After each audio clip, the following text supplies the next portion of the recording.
Let me just ask a follow-up to the Pentagon contracts. If you have received billions of dollars in contracts from the Pentagon, and the president's directing you to look into the Department of Defense, is that a conflict of interest? Are going to do at the president's request. Does that present a conflict of interest for you?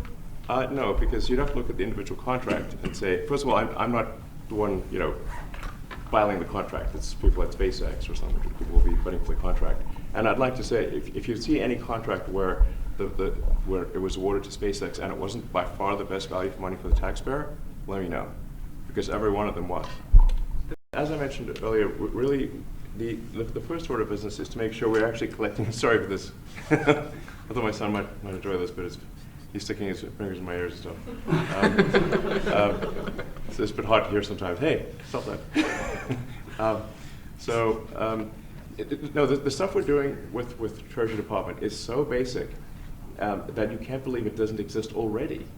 So for example, like I mentioned, just making sure that when a payment goes out, it has to have a payment categorization code. It's like, what type of payment is this?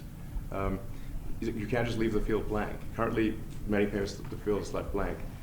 And you have to describe what's the payment for, some basic rationalization. That also is left blank. So this is why the Pentagon, when's the last time the Pentagon passed an audit? A decade ago, maybe? Ever? Really? And we want to, just in order to actually pass audits, you have to have financial information that allows you to trace the payments. And once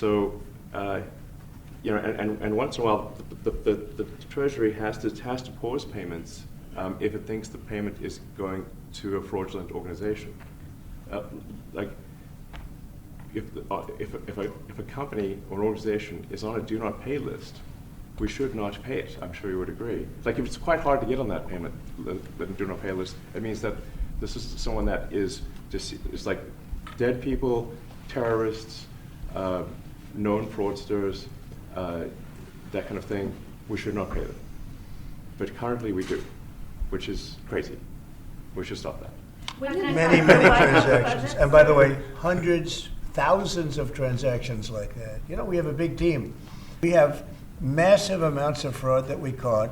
I think we probably caught way over a lot of billions of dollars already in, 2 weeks? Yes. And it's going to go to numbers that you're not going to believe. And much, as I said, much is incompetence and much is dishonesty. We have to catch it.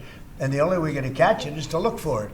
And if a judge is going to say you're not allowed to look for it, that's pretty sad for our country. I don't understand how it could even work. They're getting a big buyout, and what we're trying to do is reduce government. We have too many people.